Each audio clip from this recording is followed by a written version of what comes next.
پروردگار سورہ بنی اسرائیل کی آیت نمبر 71 میں کہہ رہا ہے کہ یاد کرو اس دن کو جب سارے لوگ اپنے اماموں کے ساتھ بلائے جائیں گے۔ تمام تعریف اس پروردگار کے لیے ہے، تمام حمد و ثنا اس اللہ کے لیے ہے کہ جس نے بے شمار مخلوقات خلق کی اور مخلوقات کی ہدایت کے سامان کیے۔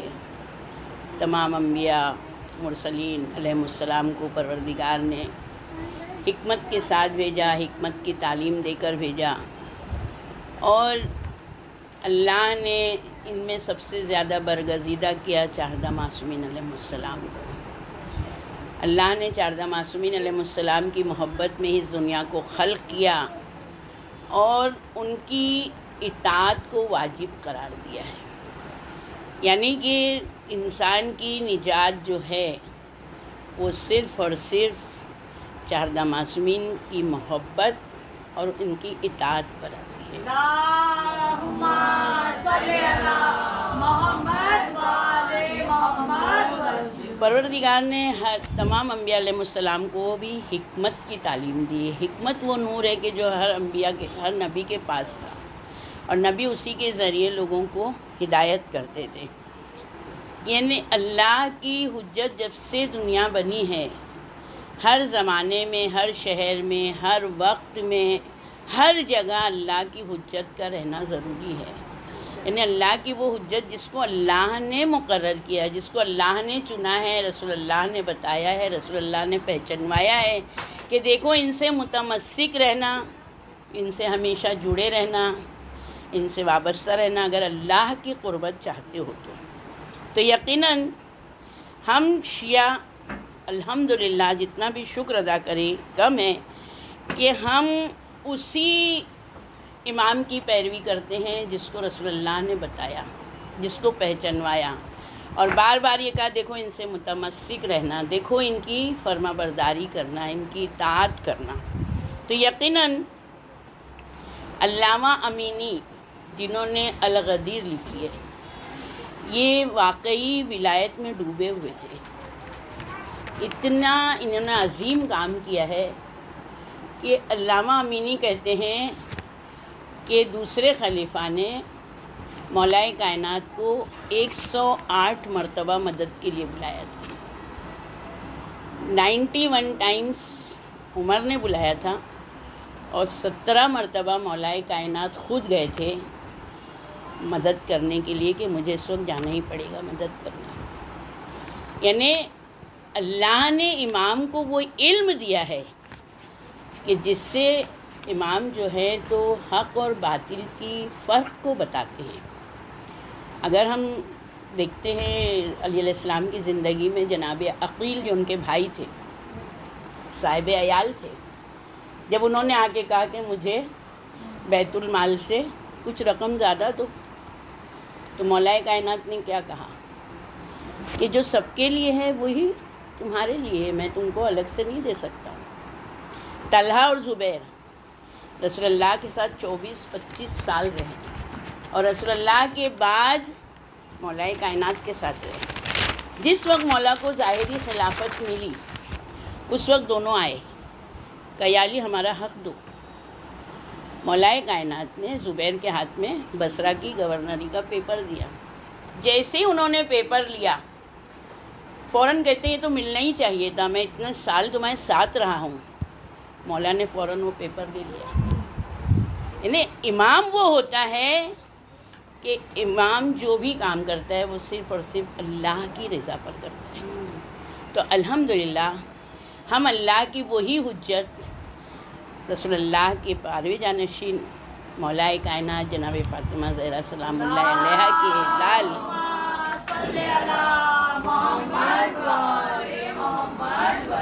اور جناب امام حسن عسکری اور جناب نرگس خاتون کے پھول،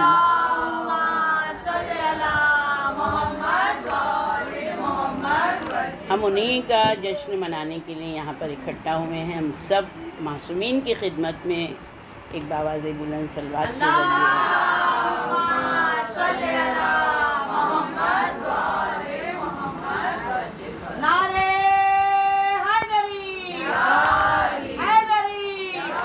صلوات پر محمد۔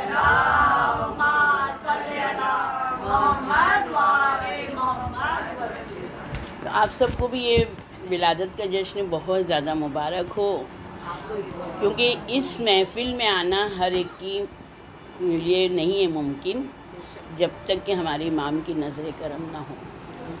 الحمدللہ ہم جتنا بھی شکر ادا کریں کم ہے ہمارے مالک کا، ہمارے والدین کا، ہمارے امام کا۔ امام افتخار اہل بیت ہیں، جیسے رسول اللہ افتخار انبیاء علیہ السلام ہے، مرسلین علیہ السلام ہے، اسی طرح ہمارے امام جو ہیں تو افتخار اہل بیت ہیں، جن کی ولادت 15 شعبان 255 یا 256 ہجری میں ہوئی ہے۔ تاریخ میں تھوڑا سا فرق آتا ہے، تو ہم لوگ کبھی بھی ایسا نہ ہو کہ 255 ہی ہجری، کوئی مر جا کے قریب میں 256 ہجری بھی ہے۔ یعنی ہم کو یہ یقین ہونا چاہیے ہے کہ ہمارے امام الحمدللہ ہیں، زندہ ہیں، اور امام ہمارے ہر ایک عمل کو دیکھ رہے ہیں۔ ہمارے ذہن میں یہ شک نہیں آنا چاہیے کہ امام ہیں تو دکھائی کیوں نہیں دے رہے ہیں، کب آئیں گے، کیوں اتنی طویل ان کی مدت ہے۔ یعنی شیطانی وسوسے ہم لوگوں کے ذہن میں نہیں آنا چاہیے۔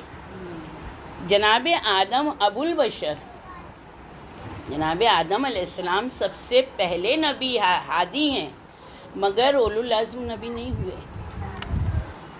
ایک ہلکا سا جب اللہ نے رسول اللہ کے لیے اور امام کے لیے جب ان کے سامنے ولایت پیش کی تھی، ہلکی سی ان کو تصور آیا تھا خالی کہ اتنی بڑی غیبت صرف تصور آ کے گزر گیا تھا، تو اللہ نے ان کو اولو العزم نہیں بنایا۔ یعنی ہم نے آدم میں عزم نہیں پایا۔ جس وقت عالم ارواح میں اللہ تعارف کروا رہا ہے حضرت آدم علیہ السلام سے لے کے رسول اللہ تک، کہ رسول اللہ کہتے ہیں کہ رسول عربی جن پر میں اپنے درود و صلوات بھیجتا ہوں، اس نبی پر اپنی مخصوص رحمت نازل کروں گا۔ رسول کو اللہ نے رحمت کا ذریعہ بنایا ہے، ان کے دلوں میں اپنی برکتوں کو چلاؤں گا، ان کے ذریعے اپنے نبیوں کو کامل کروں گا۔ تو آدم علیہ السلام نے پوچھا کہ یہ رسول کون ہے، سب احمد کون ہے جس کو تو اتنا شرف دے رہا ہے؟ تو پروردگار کہتا ہے کہ اے آدم، یہ سب تمہاری ذریت میں سے ہیں، احمد ان کا آخری ہے، تمام انبیاء علیہ السلام کا وارث ہے۔ تو آدم علیہ السلام کہتے ہیں ان کو کیوں بھیج رہے تو، کیا وجہ ہے ان کو بھیجنے کی؟ تو پروردگار کہتا ہے میری توحید کے لیے۔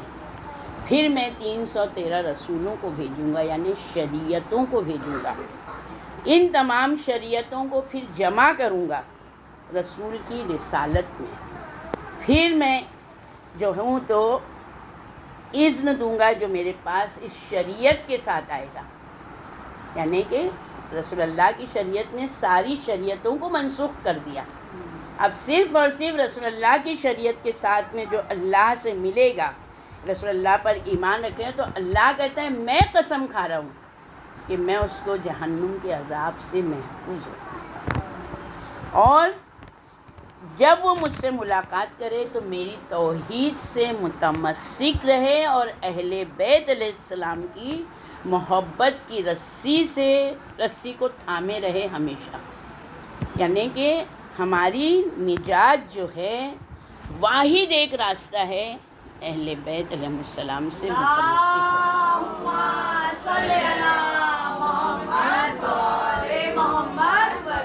ہم سب جانتے ہیں آج غیبت کا دور ہے، ہم کو زیادہ نہیں بولنا ہے، صرف ہماری آج کی ذمہ داری دیکھ لیں کہ کیا ہے۔ غیبت کے دور میں ہم جی رہے ہیں، کیونکہ نہ اس وقت کوئی نبی ہے حاضر اور نہ کوئی امام ہے، مگر غیبت ہمارے لیے ہے۔ ہم اپنے امام کو دیکھتے ہیں، پہچان نہیں پاتے، مگر ہمارا امام ہر چیز امام کے لیے ظاہر ہے۔ امام ہمارے چھوٹے سے چھوٹے عمل کو دیکھ لیں، تو انہیں غیبت کی وجہ ہم ہیں، ہمارے گناہ ہیں، ہمارے گناہوں کی وجہ سے آج امام کی ملنے میں تاخیر ہو رہی ہے۔ تو ہم سعد ابن عبداللہ ایک شخص ہیں، یہ بہت زیادہ امامت اور ولایت کا دفاع کرتے تھے۔ دیکھیں، یعنی جس وقت امام موجود تھے اس وقت بھی لوگ غیر شیعوں سے امامت کا تعارف کراتے تھے، امام کا تعارف کراتے تھے، اور اس کا دفاع کرنے کا بہت زیادہ اجر ہے، اور امام بھی ان کی حفاظت کرتے ہیں۔ تو سعد ابن عبداللہ جو تھے یہ زیادہ تر سنیوں سے ڈیبیٹ کرتے تھے، اور ڈیبیٹ کرنا آسان چیز نہیں ہے۔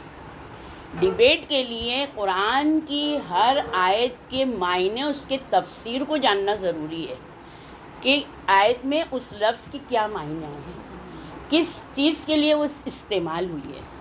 تو جو قرآن کی زیادہ معلومات رکھتے ہیں، یعنی رسول اللہ کی حدیثوں کی، امام کے قول کی، اس کی بنا پر ہی ڈیبیٹ ہوتا ہے۔ تو سعد ابن عبداللہ سنیوں سے بہت زیادہ ڈیبیٹ کرتے تھے، مناظرے کرتے تھے، اور ان کے نظریوں کو باطل کر دیتے تھے۔ کسی دن ایک ناسبی نے ان سے سوال کر دیا، اور سوال ایسا تھا کہ رسول اللہ جب ہجرت کر رہے تھے تو ابو بکر کو ساتھ لے کے گئے تاکہ ابو بکر کی جان بچ جائے، کیونکہ رسول اللہ کو پتہ تھا کہ رسول اللہ کے بعد میں ابو بکر کو خلافت، یعنی خلافت کا درجہ ابو بکر کو رہے گا۔ تو اس لیے علی کو بستر پہ سلا کے گئے کہ اگر علی علیہ السلام شہید بھی ہو گئے تو کوئی اسلام میں خلا نہیں ہوگا، کوئی دوسرا ہے جو ان کی جگہ پر بیٹھ جائے گا۔ اس کے لیے ابو بکر کو، اب دیکھیں ان کے دماغ جب ان سے سوال پوچھا گیا، ایک اور سوال تھا، تو اب یہ پریشان کیا کروں، تو انہوں نے کہا میں آپ کو جواب بتاؤں گا۔ اس وقت قم میں احمد ابن اسحاق قمی جو تھے، تو یہ 11ویں امام کے وقت کا واقعہ ہے، تو انہوں نے کہا میں جا کے احمد بن اسحاق سے اس کا جواب لیتا ہوں۔ یہ جب یہاں آئے تو ان کو یہ معلوم پڑا کہ اس وقت احمد بن اسحاق جو ہے سامرا گئے ہوئے، انہی نے بھی اپنی سواری کو تیزی سے پہنچایا سامرا، راستے میں ہی مل گئے، کہا کہ مجھے نہ کچھ سوال پوچھنا ہے تم سے، تو انہوں نے کہا چلو ہم لوگ 11ویں امام سے ہی چل کے پوچھ لیتے ہیں۔ تو 11ویں امام کے گھر گئے، جب امام کے گھر گئے تو امام دوسرے سوالوں کے جوابات وغیرہ لکھ رہے تھے۔ جب وہ کام ہو گیا تو احمد بن اسحاق سے بات کی، اس کے بعد میں سعد ابن عبداللہ سے کہا کیسے آنا ہوا، تو انہوں نے کہا مولا کچھ سوالات ہیں۔ سوالات تو انہوں نے پھر بہت کیے، تو امام نے کہا تم کو اپنے سوالات چاہیے نا، یہ اپنے صاحب الزمان سے پوچھ لو۔ یعنی ہم یہ دھیان رکھیں کہ جس وقت 11ویں امام کی شہادت ہوئی تو 12ویں امام 5 ہی سال کے تھے، اس وقت قریباً 1.5-2 سال کے ہوں گے، تو انہوں نے اشارہ کیا اپنے صاحب الامر سے سوال پوچھ لو۔ تو دیکھیں یہ کتنا زبردست عقیدہ کہ انہوں نے 11ویں امام کی طرف کچھ نہیں دیکھا، انہوں نے بچے کی طرف جیسے ہی دیکھا تو ہمارے امام کہتے ہیں کہ سعد تم اس سوال سے اتنا گھبرا گئے، جب انہوں نے تم سے کہا تھا کہ ابو بکر کو اسی لیے روکا تھا کہ اس کے بعد میں ان کو خلافت ملے گی، تو تم کیوں گھبرا گئے؟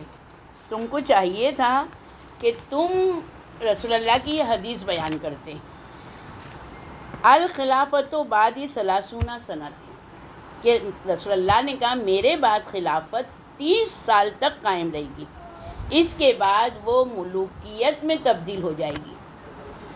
تو وہ کہتے کہ ہاں یہ رسول اللہ کی حدیث ہے، تو پھر تم ان سے پوچھتے کہ جب رسول اللہ کی خلافت کا زمانہ 30 سال کا تھا تو ابو بکر کی خلافت تو 2.25 سال کی تھی، تو پھر باقی سالوں میں کون تھا، کس کو خلافت ملنا تھی؟ تو وہ تم کو جواب دیتے کہ ابو بکر کے بعد عمر، عمر کے بعد عثمان، عثمان کے بعد علی علیہ السلام۔ پھر تم کہتے کہ جب یہ بات ہے کہ رسول اللہ کے بعد 4 خلیفہ ہوں گے تو رسول اللہ صرف ابو بکر کو ہی کیوں لے کے گئے، صرف انہی کی جان کی حفاظت کیوں کی؟ پھر یہ تینوں نے کیا قصور کیا تھا، کیوں ان کو چھوڑ کر گئے؟ تو اس وقت جو ہوتے تو وہ خود ہی اپنا جو ہے تو سوال کے جواب میں خود ہی شرمندہ ہو جاتے۔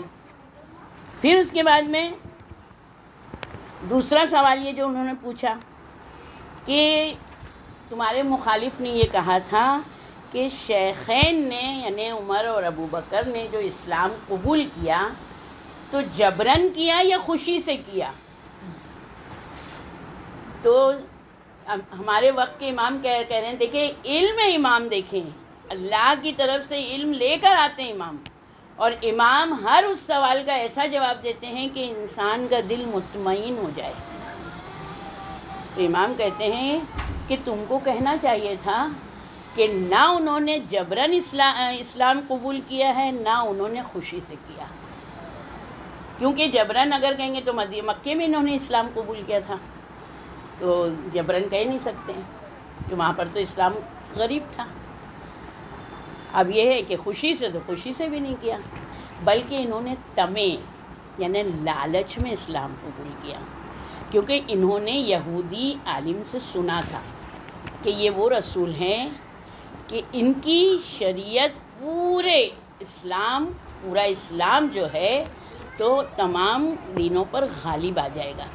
اور یہاں تک کہ وہ یہودی عالم نے کہا تھا کہ میں یہ دیکھ رہا ہوں کہ اگر تم ان سے متمسک رہو گے اور اس کی اطاعت کرو گے تو تمہارے ہاتھ کی لکیریں یہ بتا رہی ہیں کہ ان کے بعد حکومت و اقتدار تمہارے ہاتھ میں آ جائے گا۔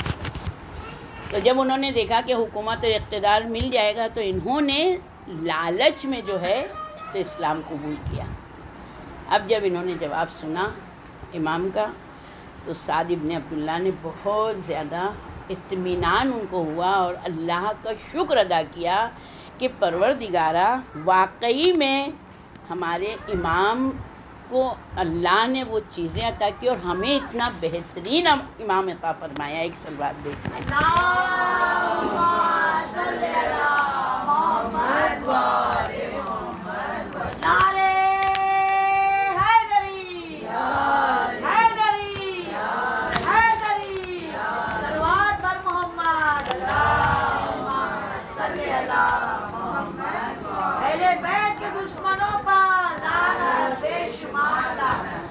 یقیناً آج غیبت کا دور ہے، اس میں کچھ ذمہ داریاں ہیں کہ ہم کو اس دور میں کیا کیا کام کرنا ہے، مگر اس کے پہلے یہ ہے کہ سید عبدالعظیم حسنی یہ ہمارے نوے امام سے کچھ سوالات پوچھ رہے تھے۔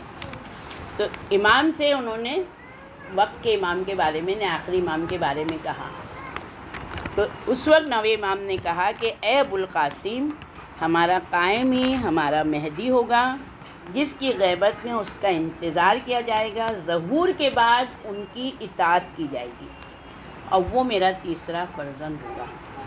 اس ذات کی قسم جس نے محمد کو نبوت کے ساتھ مبعوث کیا اور جس نے ہمیں امامت کے منصب پر فائز کیا، اگر دنیا کا ایک دن بھی باقی بچے گا تو اس دن کو اللہ اتنا طولانی کر دے گا کہ یہاں تک کہ امام کا خروج ہوگا۔ جو زمین ظلم و جور سے بھر چکی ہوگی اس کو وہ عدل و انصاف سے بھر دے گا۔ اللہ تعالیٰ ایک شب میں اس کے معاملات کو پورا کر دے گا۔ یعنی ہم لوگ بہت سی غیبت کی نشانیاں دیکھ رہے ہیں نا، ظہور ہونے سے پہلے یہ نشانیاں ہیں، تو یہ ضروری نہیں ہے، بہت ساری نشانیاں ظاہر ہو چکی ہیں، ابھی بولے ابھی نہیں، ابھی یہ نشانی باقی ہے۔ تو امام کیا کہہ رہے ہیں کہ اللہ چاہے گا تو ایک شب میں، جس طرح جناب موسیٰ علیہ السلام کی مثال دی کہ جب موسیٰ گئے تھے ایک طور پہ آگ لینے گئے تھے، مگر وہاں سے شریعت لے کر آئے، نبوت کے درجے پر فائز ہوئے، رسول بن کر آئے، یعنی تقدیر پوری بدل گئی ان کی، صاحب شریعت ہو گئے وہ ایک شب میں۔ تو اسی طرح سے ہمارا جو قائم ظہور کرے گا تو ایک شب میں سارے معاملات طے کر دے گا۔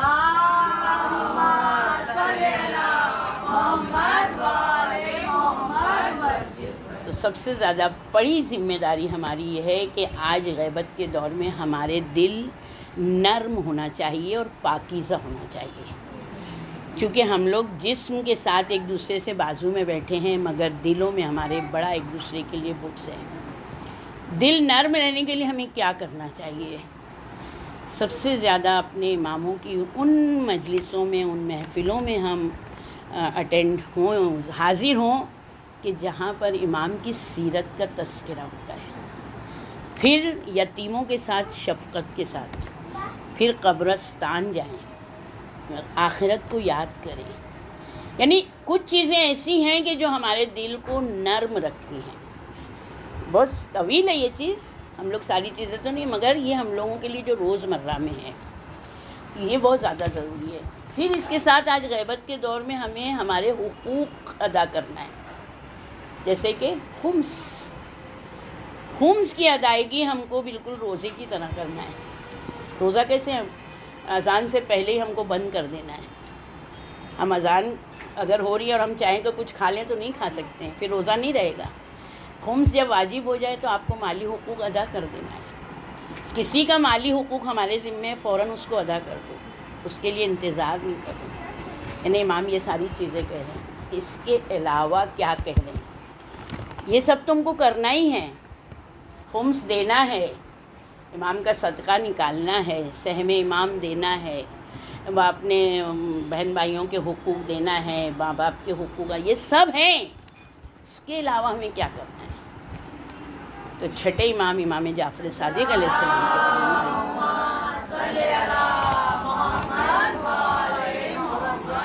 ان کے صحابی تھے مفضل. وہ کہتے ہیں میں ایک بار اپنے امام کے پاس میں نے رقم رکھی اور امام سے کہا کہ مولا یہ پیسے ہیں. تو امام نے کہا یہ کیا ہے؟ کہ مولا آپ کے چاہنے والوں نے، آپ کے غلاموں نے یہ نذرانہ دیا ہے آپ کو، آپ اسے قبول کر لیے. تو امام کیا کہتے ہیں کہ مفضل میں اسے قبول کرتا ہوں، لیکن اس لیے نہیں کہ مجھے اس کی ضرورت ہے، صرف اس لیے کہ تم پاک ہو جاؤ، میرے چاہنے والے پاک اور پاکیزہ ہو جائیں. ایک چیز نذرانہ دینا اتنا ضروری ہے.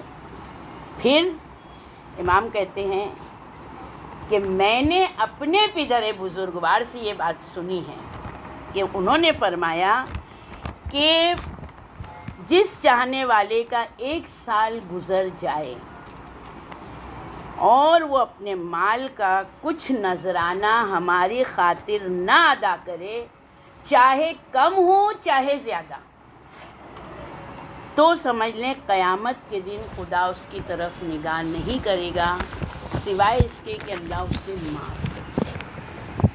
اے مفضل، یہ عمل ایک فریضہ ہے جسے اللہ نے اپنی کتاب میں ہمارے شیعوں پر فرض قرار دیا ہے. پھر امام نے سورہ رعد کی آیت نمبر 21 پڑھی. بسم اللہ الرحمن الرحیم والذین یصلون ما امر اللہ بہ ان یوصل، کہ اللہ نے جن باتوں کے وصل کا حکم دیا ہے وہ ان کے وصل کو برقرار رکھتے ہیں.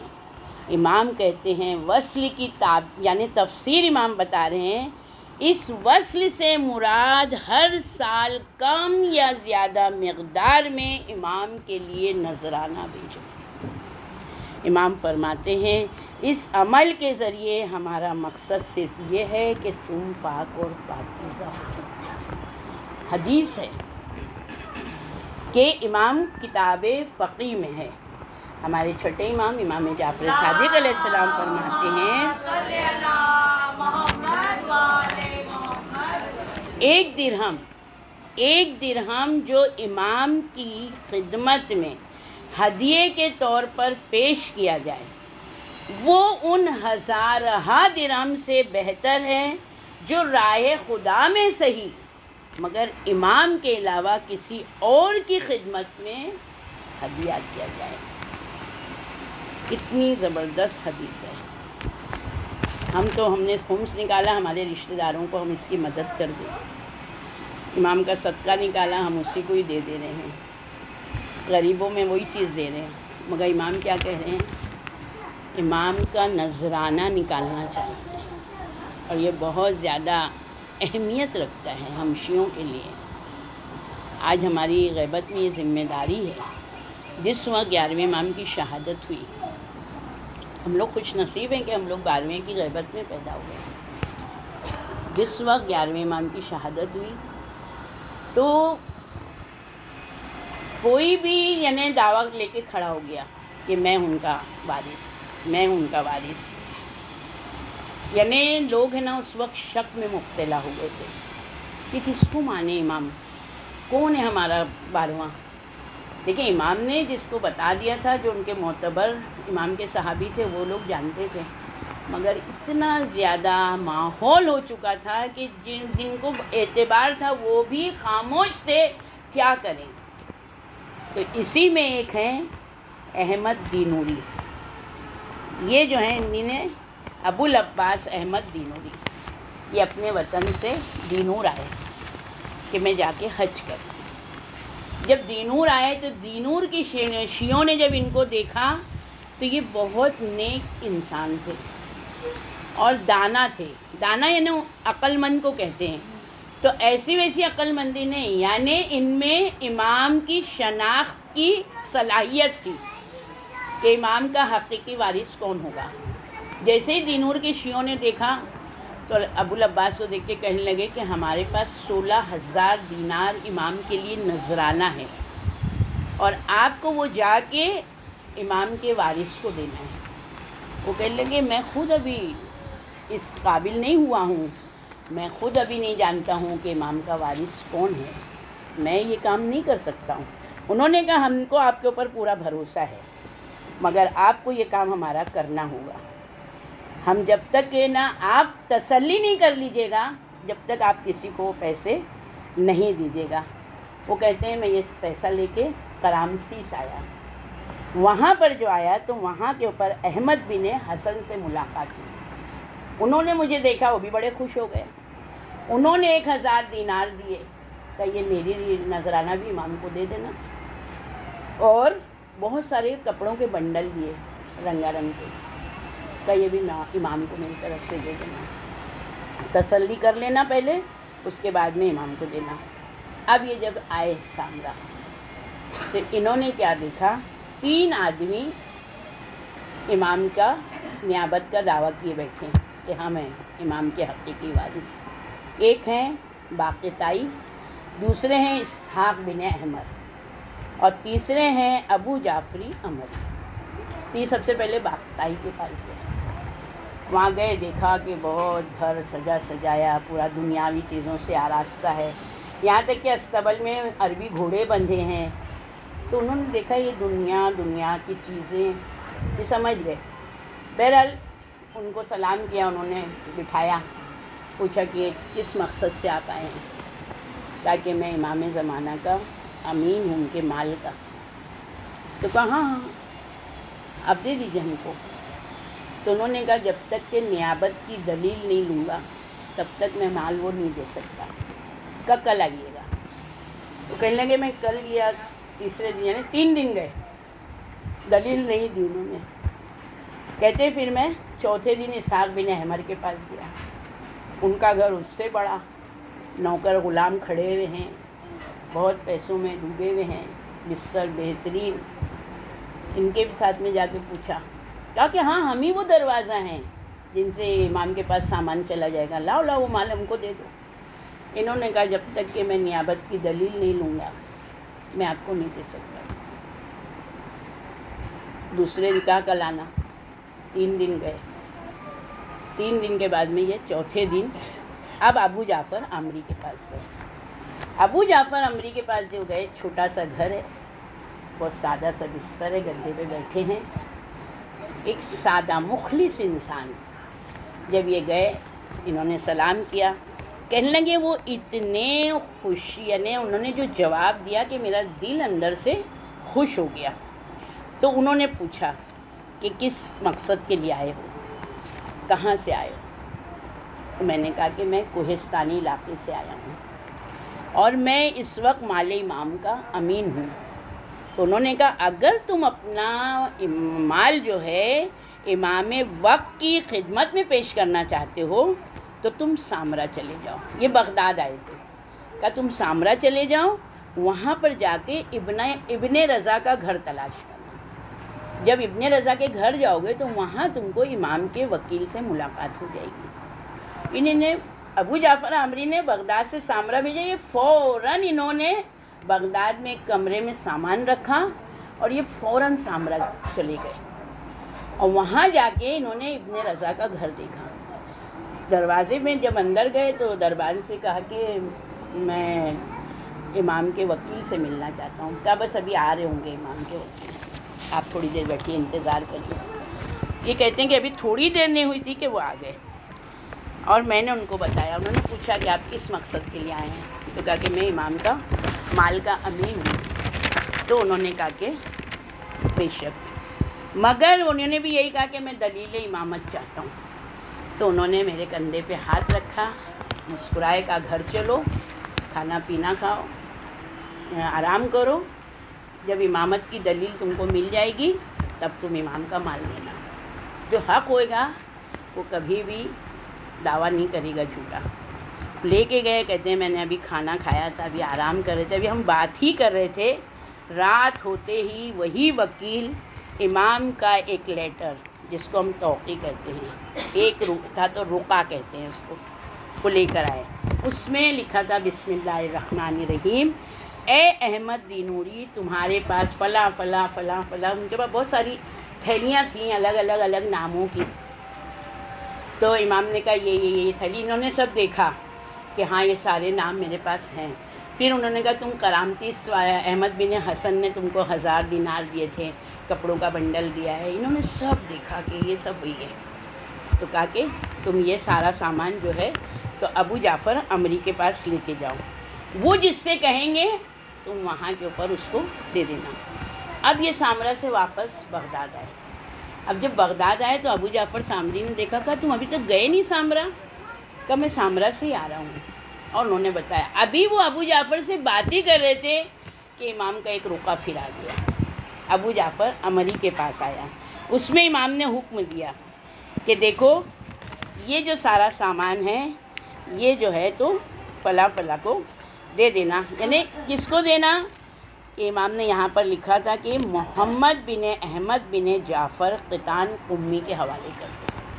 جیسے ہی رقعہ پڑا, ابو جعفر عمری کہتے ہیں جلدی اٹھو, یہ سارا مال لو اور چل کے ہم ان کو پہنچا دیں. جب ان کا سامان پہنچانے کے بعد میں انہوں نے کہا کہ اب ہمارا کام جو ہے تو ختم ہوا. یہ 2 رقعے ان کو ملے امامت کی دلیل. انہوں نے اللہ کا شکر ادا کیا اور کہنے لگے کہ پروردگار کا لاکھ لاکھ شکر ہے کہ اس نے ہم کو بغیر ہدایت کے نہیں چھوڑا.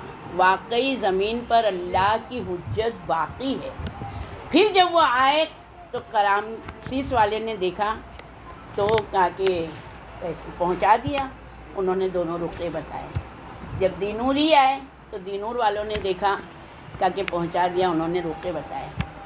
تو احمد بن حسن کہتے ہیں اے ابو العباس, اللہ کا شکر ادا کرو کہ اس نے ہم کو شک اور شبہ میں نہیں رکھا.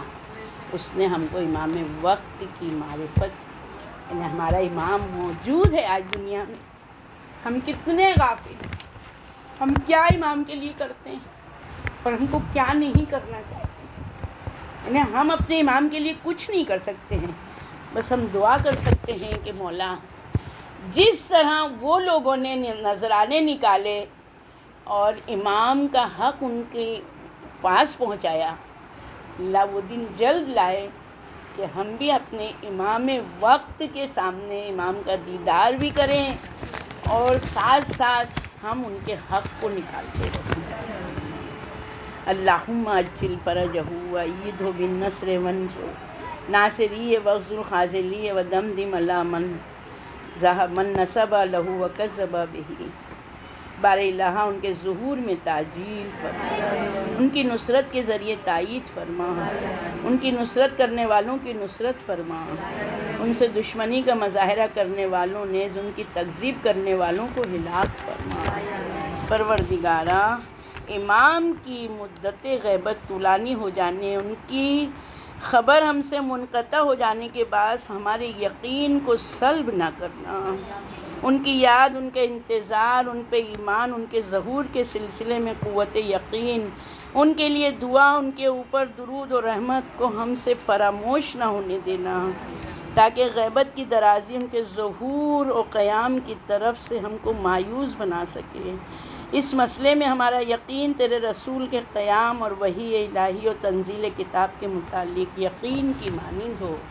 وآخر الدعوانا ان الحمد للہ رب العالمین۔ اللہم صل محمد وعلے محمد وجل برکت۔